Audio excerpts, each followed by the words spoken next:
Bom dia, galera, tudo bem? Vamos dar continuidade ao nosso curso. Hoje vamos entrar no processo penal. Esgotamos aí a matéria de direito penal, vamos dar início ao processo penal.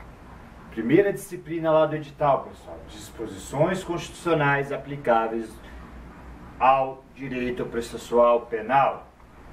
Pessoal, nós sabemos que o processo penal é um instrumento por meio do qual o Estado exerce o seu ius puniendi, ou seja, o direito do Estado de punir. Ele aplica uma sanção, uma pena, àquele que praticou determinada infração penal, que pode ser tanto um crime como uma contravenção. O ius puniendi, pessoal, consiste no direito penal subjetivo e, segundo Rogério Greco, é uma possibilidade que tem um Estado de criar e fazer cumprir suas normas, executando as decisões condenatórias proferidas pelo Poder Judiciário. Tudo bem? Nesse sentido, o ius puniendi estatal ele é exercido pelo Poder Legislativo, quando cria os tipos penais, e pelo Poder Judiciário, quando após o trâmite de todo o processo penal e a condenação, nós temos a execução do que foi decidido. Princípios constitucionais aplicáveis ao processo penal, pessoal. Princípio da dignidade da pessoa humana. O que vocês precisam saber?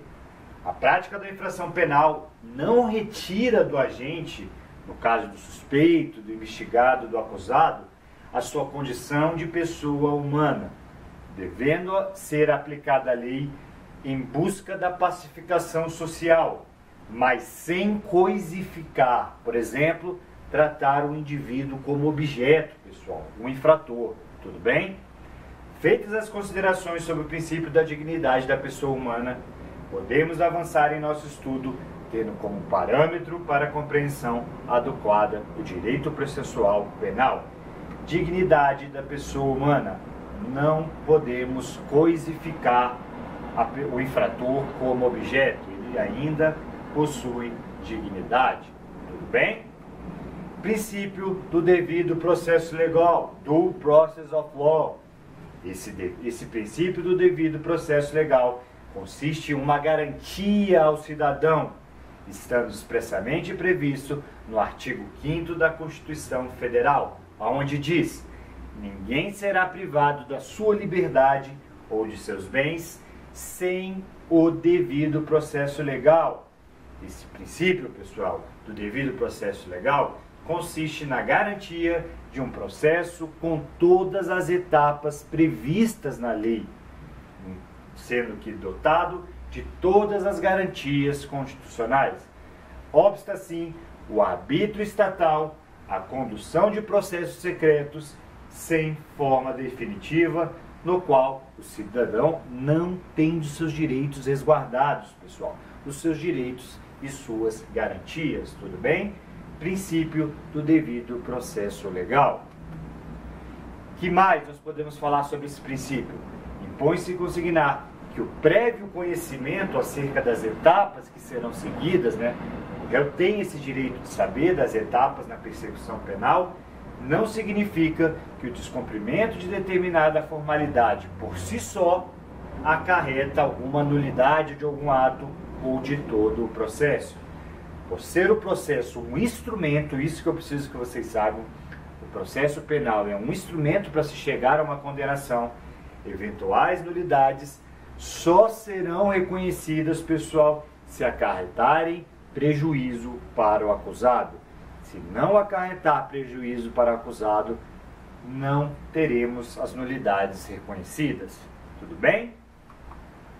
Princípio da liberdade individual. Nos termos do artigo 5º da Constituição Federal, a liberdade é um direito fundamental. Ponto. Desse princípio decorrem inúmeros preceitos constitucionais, tais como a liberdade de expressão, liberdade de associação, liberdade de ir e vir, dentre outros. Por ser um direito fundamental do cidadão, seu cerceamento da liberdade individual somente pode ser admitido em situações excepcionais, pessoal. A prisão é exceção, A regra é o princípio da liberdade individual. No que concerne a liberdade de ir e vir, com maior cuidado, ela deve ocorrer a aplicação das normas que possam resultar na privação da liberdade. Tudo bem?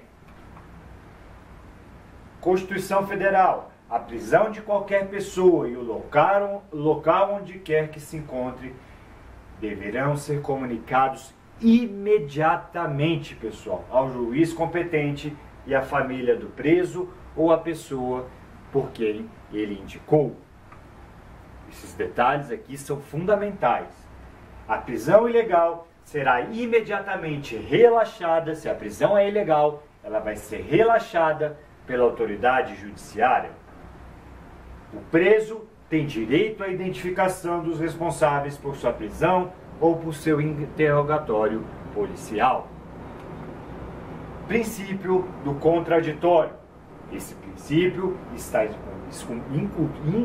esculpido no artigo 5º, pessoal, da Constituição Federal.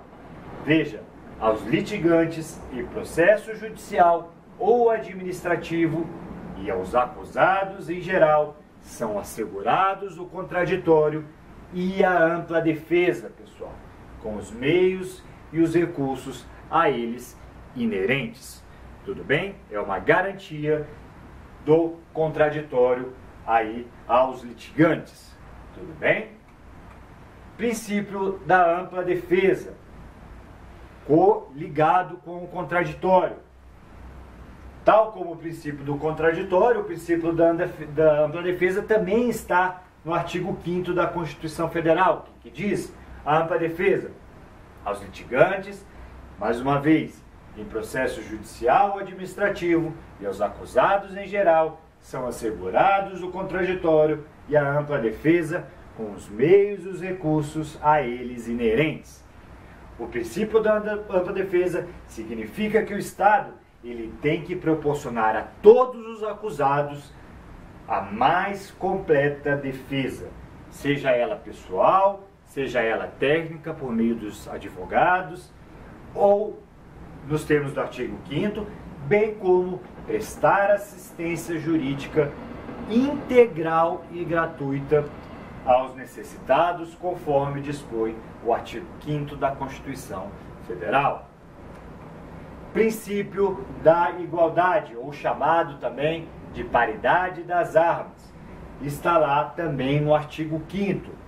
Todos são iguais perante a lei, sem distinção de qualquer natureza, garantindo-se aos brasileiros e aos estrangeiros residentes no Brasil, no país, a inviolabilidade do direito à vida, à liberdade, à igualdade, à segurança, à propriedade nos termos seguintes. E o que o princípio da igualdade tem no direito processual penal, pessoal?